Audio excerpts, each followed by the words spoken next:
All right. Hey, everybody. It's me, Jonathan, and I'm with Michelle Hirstius running for School Board District 12. She is a very interesting candidate that I'm excited to hear from. And I just wanted to get on here live so you all could see her, figure out why she's running, hear why you should support her, and hear from her because we've been hearing from a lot of other people, but I want to hear from Michelle herself. So, Michelle, how are you doing? I'm doing great. Thank you so much. I appreciate this opportunity. I always appreciate any time that I can, speak to everyone on, just like what you said, why I'm running, why I'm doing this, and what's going on in today's world right now. Yeah, so I guess to kick things off, why are you running for school board for District 12? Well, I'm gonna be honest. I don't have any children. I don't, and I've never been a teacher before. But I am a concerned citizen, and that's why I'm running. I have been writing and illustrating and publishing children's books since 2012, so I definitely believe in education, for our children. I think the clincher for me, because a couple of people have approached me, maybe for possibly running for council, and things like that, but when I heard the position for school board was going to open, I was like, wow, education is my passion. I believe all children, are important, are a part of this community, or a responsibility for all of us, no matter if you have kids or not, because you have to think children today are leaders tomorrow. So whatever the children learn now and what they do and whatever their hobbies are going to affect this country somewhere down the road. Yeah. And that should be important for anyone right now. But the nail on the coffin for me was when I found out that the federal government sent a letter to the school board, and I know for sure us, and basically saying that they're going to cut the funds to give free meals for our children unless the cafeteria workers speak to them with their proper pronoun, and that it's okay for whatever they identify as to use whatever bathroom that they want to use.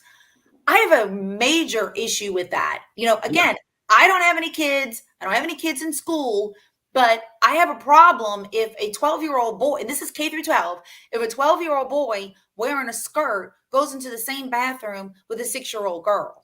Yeah, let's Now, let's actually talk about that because this is a major issue happening, and some people are delusional and they don't think that this is a real life issue. But even the president, Joe Biden, just invited a transgender activist to give him counsel right now. So there's a big push to promote this fluid pronoun stuff. Boys using the girls' bathroom, girls using the boys' bathroom, shared locker rooms, girls and boys sports, boys and girls sports. I mean, it's out of this world. So if you were on the school board and something like that happened, are you like a supporter of this sort of thing? Are you opposed to it? Do you want to see this?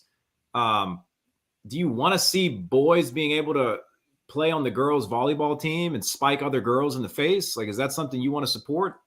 no, not at all. I've been extremely outspoken on this. I find it mighty funny that the Democrats always say that the Republicans have this war on women. Hello, is that not a war on women? You start putting males in female sports, that's taken away scholarships for girls. They had just recently, girls that ran track, and they were always, there was two of them always, one, two, or at least in the top three. Now they have a boy running, and guess what? They can't win. It's the simple matter of, hello, science, Yeah. biological science, that men are better at sports than women. Well, You know, I think it's important women that women are people. smarter than men, Yeah. but I'll give y'all the sports. You know, I think it's important for people to know where you stand on that issue because I've spoken with other candidates that are running for school board, and I was told to my face that if it came to federal funding, they would go with what the Fed wants. They would do what no, the Fed says because they don't want to lose the funding. But then, we think about it. St. Tammany has enough money on its own that we don't necessarily have to rely on the Fed. we And don't. if we needed extra money, I know the community would step up if we needed, but we have so much money that I don't even think that's a problem. But I think it's important that people know where you stand on that particular issue, because I remember when I was teaching, they had girls that came to me because they just knew I was with Turning Point. They had seen me on the news and they said, Mr. Copel, do you think that, I mean, am I going to have to share the locker room with the guy? I don't want to do that. And I said, I don't know if it's going to happen, but you need to talk to your parents and make sure that they become vocal about it, that they're against this, because if we're not vocal about it, it'll just happen. One thing I want to ask you about, because so there's really two things I kind of want to touch on. One of them has to do with money and spending, and then the other one has to do with teachers and people using their classroom as a political arena. And just for anyone watching, please, please, please share this, like this, get this as far as it can go. The early voting is right now, and I believe the election is November 8th. So we need to make sure that this word gets out for our school board candidate, Michelle, for District 12. So what do you think about the teachers and other staff members that excessively share their political views and even sexual preferences on the job with kids? They shouldn't. And especially with the younger children. Now, don't get me wrong, I went and visited Salmon High School. I was very impressed. They've got, some great, you can earn college credits. They've got drafting, they've got welding, they've got automotive. So they have a lot of things, for children that say don't want to go to that 4-year college, which I didn't. I'm going to admit I didn't go to a 4-year college. I went to Nunez for drafting. So Yeah. I believe 100% in vocational schools. So they have that opportunity. And when you get to that age, yes, obviously those type of things are going to come up. I'm more focused on our children. There's no reason why a 6-year-old needs to know about their genitalia explicitly, their parts. They don't need to know that their teacher is bisexual. They don't need to know any of these things.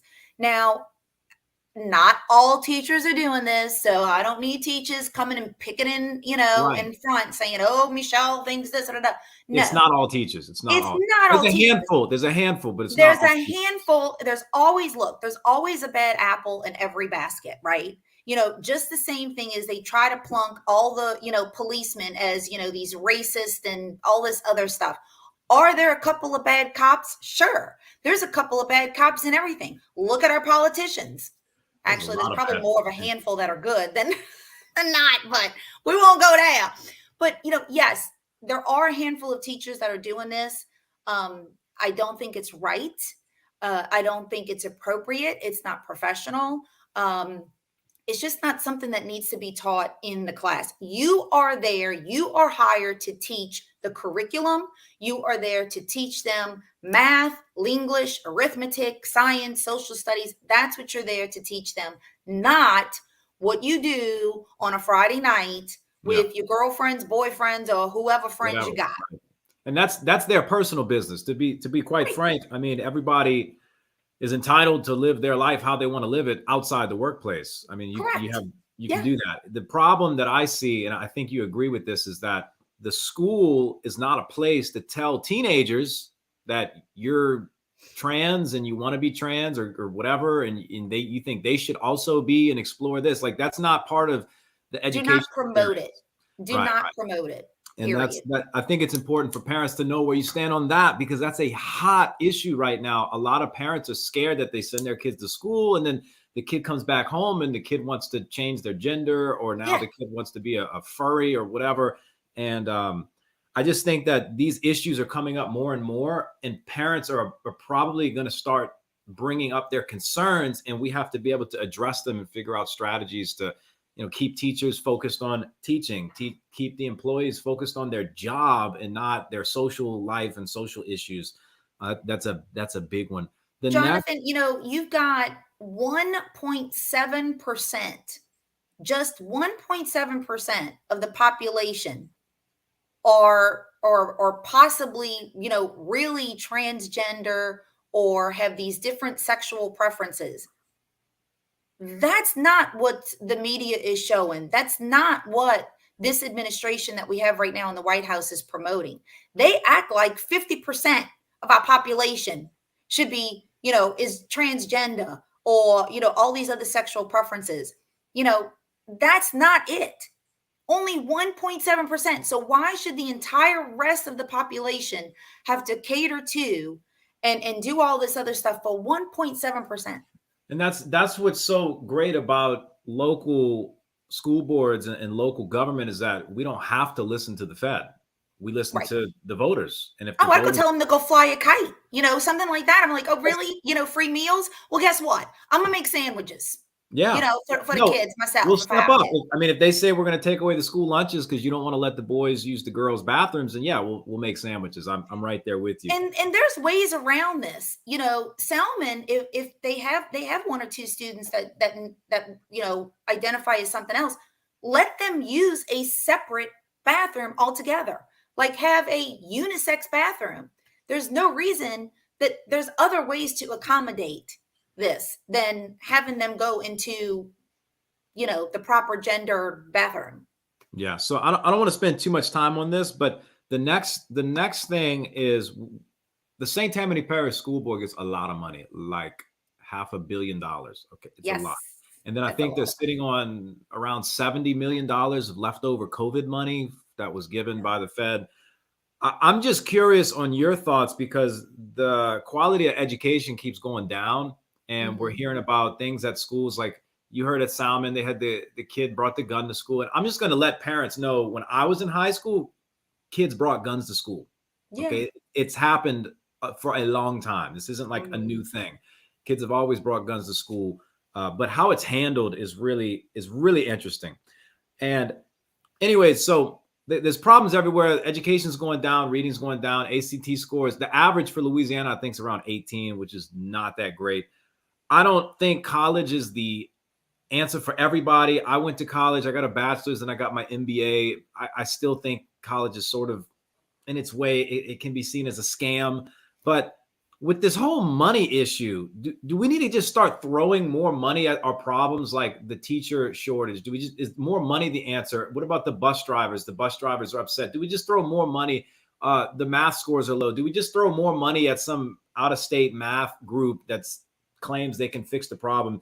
Do you think that more money is the answer to all of the school problems? Or do you think that maybe there's something we could do as a school board, like work on maybe some kind of plan and actually do work to fix the problems? What's your thoughts on that? Well, hey, somebody, throws me a little more money, of course it's going to make me a little happier. You know what I mean? They say money doesn't buy happiness. Well, it does make me content, but so of course, a teacher or, a staff person is going to say, yeah, I'll take more money. But I think the root of the problem is that, you can throw as much money on somebody, but if they're not happy with their job or they're not happy or feel safe in their environment, what's the point? What's Yeah, the point?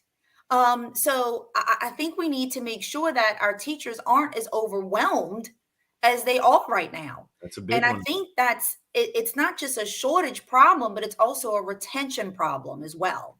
I don't feel that, and again, I've never been a teacher, but just I'm trying to put my common sense on things. But if you don't feel secure, if you don't feel like you're heard, I hear from many teachers saying, I could say this and then nobody's listening. Yeah. Well, guess what? That's going to make you not feel very good going into work. If you keep saying something and no one is listening, no one is making a change, then you're kind of like, well, obviously they don't care about me. So why should I care about anything else? I remember when I was teaching, I knew that any teacher who spoke up about problems that wanted Mhm. to point out the problem and propose solutions, I knew you'd be harassed and I knew you'd be scrutinized. I didn't think you would actually get fired over it, I which know. that's what ended up happening to me. But a lot of teachers don't want to share their thoughts on fixing problems or their thoughts on how they could improve things when the reality is the teachers are the boots on the ground. They know what's going on. They have Exactly. the best solutions to the problem, not some out of state consultant, not somebody from the federal government, not somebody from Baton Rouge. It's actual teachers in St. Tammany Parish, but they're fearful that if they say anything, if they point out something that's not working, they're fearful that they might get fired, they might get bullied, they might get harassed. And I agree with you 100%. They need to feel secure, they need to feel heard. And the overwhelming like job load, the state and the parish keeps putting more tasks on the teachers. Yes. But I don't understand the purpose of that. If anything, the more workload and the more red tape, because there's a lot of stuff you have to do, fill out forms, and you have to know every child's medical issues, and you have to fill out this stuff and meet with their parents, and it gets really overwhelming because in a class of 30 kids, you might have 19 of them that are all diagnosed with some sort of disorder or something that you have to be aware. So you almost have to become some sort of nurse, and then it's really ridiculous. There's a lot of red tape, and it's a lot of workload for the teachers, and I think it's too much. And I think a good school board member would take out the time, take time to actually meet with teachers, meet with bus drivers, meet with the cafeteria workers, meet with the custodians, find out what's going on, and actually say, okay, I think I have an idea of what's going on, and then start making solutions to the problems to create a better work environment. So if you're willing to do that, that would be awesome. I think you are. I think you're the kind of person that doesn't want to spend almost 8 years in the same position, run for it again, and then talk about how you want to fix problems when you never did anything for 8 years. Right. No, maybe I am talking about your opponent, but yeah, I know. Well, I do want to say this. I have called into Abney is my elementary school, and I've been playing telephone tag with the principal for me to go, visit over there. And so, I mean, she's called me back, a couple of times, and then I've tried to call because I really would like to go visit. And I was able to, Miss Blackman over at Salmon, the principal over there, very, very sweet. She was very welcoming. Especially considering, she knows what my political views are. I'm very outspoken about it. Did I go into a lion's den with a few teachers? I did. But, and I'm not going to apologize for my views, but it was very eye-opening to a lot of things. And I think one of the first, I think we need to put metal detectors up, especially in our high school. There's no reason. $3,000, maybe $5,000. Yeah, and I mean, just because literally the day that I went over there, I left at 12:30. That day at 1 p.m. is when they found that student with the gun. So it was only a half hour away from when they found it. So. Yeah. And let me just tell people that are listening, they're going to say, oh, well, we don't want the schools to be like a prison, or we don't want the schools to be like this and that. Whenever you go to an NBA game or a football game, you walk through a metal detector. It's not a horrible experience. I worked at Chalmette High. They didn't have metal detectors, but they had one point of entry, and they had two administrators almost eyeing up and checking everybody. And then when things get really bad, they make kids start to wear clear backpacks. If you just have 1 or 2 points of entry with a metal detector, let the kids come in one at a time, it's going to save everybody. It's probably going to save lives in the event that a kid does bring a gun to school. And it's also going to be a preventative measure, because now kids are going to say, well, I can't hide the gun in my backpack like I used to. Right. So I just, I can't get away with it. And that's such an easy solution. I graduated from Abramson. Abramson was pretty darn tough, right off of Reed Boulevard, New Orleans East. That's where I grew up. The last year that I went there, they put up metal detectors. Now, eventually they did have to put up, a fence and everything else, because it really got bad. We were having stabbings, so it's not just guns. I mean, it's knives, No, they had a kid, you heard about the kid that got, I don't know the whole story, but, another kid stabbed a kid in the eye with a pencil. I know when I was in kindergarten or first grade, I have a scar. Somebody stabbed me with a pencil, and I have the graphite. Same here. Yeah, I have the graphite stuck in my hand forever on my hand. I got it in my thigh. I got stabbed with a pencil. And I think just now, and I just turned 50. This was, I won't say how many decades ago, but this was a long time ago. I think finally it's gone. I guess my skin ate it, but I had the little lead sitting in there forever. So yeah, I mean, anything could be a deadly weapon. I mean, look at what we have to go through just to get on an airplane. Yeah, I fly a lot. It's ridiculous, and nobody can. I'm definitely all about safety. Growing up in the East, and it's sad to see, where my neighborhood looks like now. It looks like Beirut. But that, Jonathan, is kind of part of our problem here in Slidell. And this is something I spoke with the principal about. I asked, I said, are some of these kids from New Orleans coming into our schools? And she says, I'm not going to say yes or no, but let's just say I have found some that are. Yeah, they And the lie. thing So is, let me explain what goes on with this. People, they lie about their addresses. And that's it. And she's like, I can't be the address police. no, you I'm can't. trying to run a school. It's like, it's so sad because you got to understand where the kids in New Orleans are coming from. Their parents and their family want them to go to the better school. That's Correct. what it is. They're trying to implement school choice illegally. They're trying to do it. And that's why it happened at Chalmette High. They had kids from 9th Ward, 7th Ward sneaking in using different addresses to come to Chalmette because it was better than the school that they would have gone to. And we're seeing that at Salmon. And, it's like you want kids to have a really good experience, but there's a serious security issue, especially in Slidell right now, that is getting out of control, and it needs serious leadership to be able to tackle that. Because if you have the right leadership and the right management, you can control problems like this and even create a safe learning environment where kids want to come to school and they don't want to fight each other. They don't want to stab each other. They don't want to curse out their teachers, but it takes a lot of work. And from what you said, you've already shown up. You've already spoken with these people. You're willing to talk to people that think differently than you. I think that's something that most won't do.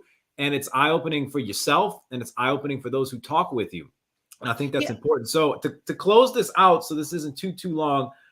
Well, wait, Jonathan, I do want to bring up a good point. I'm sorry. With that being said, what that's going to do is, first of all, we're teaching children that those tax dollars are not coming into our parish. Those are Orleans tax dollars. Number two, that's making the teachers that we have overwhelmed because they're teaching more than they should be, because we have overabundance of students coming in. And then three, we have an infrastructure problem here. So I feel that the council needs to work with the school board, because the more that they keep trying to make these areas so dense in population, again, that's hurting our schools. So I just wanted to there is an infrastructure. You're right. No, there's an infrastructure problem. And for the growth that St. Tammany has seen over the past 10 years, the local government has put zero attention on improving the infrastructure. I mean, I'm talking like 0%. And that includes schools. It includes the schools. Yep. The administration has grown in our school system, but the other aspects of it have not. Right. So if you can, just what's your pitch? Why should people vote for you? This is it. And then we're going to leave this up on the internet forever. And I hope you do really well. Oh gosh. no stress there at all. No, just basically, there are people that have been on the school board for a while. I'm not seeing too much change. I'm not going to pinpoint anyone. I'm surely not going to pinpoint, my opponent. I don't know them personally, but what I do know is myself. I'm going to be a change. I cannot be bullied and I cannot be bought. I am not doing this position at all for any type of political gain. I could care less what people's feelings are if it has to do with my next election. What I care about is the constituents. I care about the teachers. I care about the parents, and I care about the kids. Most importantly, it's about the children. I will let you speak. There is no reason that parents and teachers and that cannot come to the board and speak and not be called domestic terrorists, be called anything else. Because I'm not there. I'm not in the classroom. So just like you said, Jonathan, who better to find out where the problems are than the people that are in the trenches? Yeah. So it makes no sense to me. I don't know if that's a difference in me. I feel that it is. And I'm ready to, I don't want to say stir up the pot, but kind of stir up the pot and get people to listen to, everybody else into the community. Well, I hope you stir up the pot. That's something I like to do. I became known for stirring up the pot, and I hope that, that's how you find the junk. You think of a fish aquarium, all the junk's on the bottom, and unless you start stirring it up, you can't clean up nothing unless you find the mess and bring it all to the surface. So good luck. You can't just keep putting a Band-Aid on something. Yeah, good luck, Michelle. Thanks for coming on. And I hope a lot of people hear this. So again, if you've listened to this, if you've been watching this, please share, write a comment, and tell all your friends. District 12, this is Michelle. Have a great day. You too. and take care. Bye now.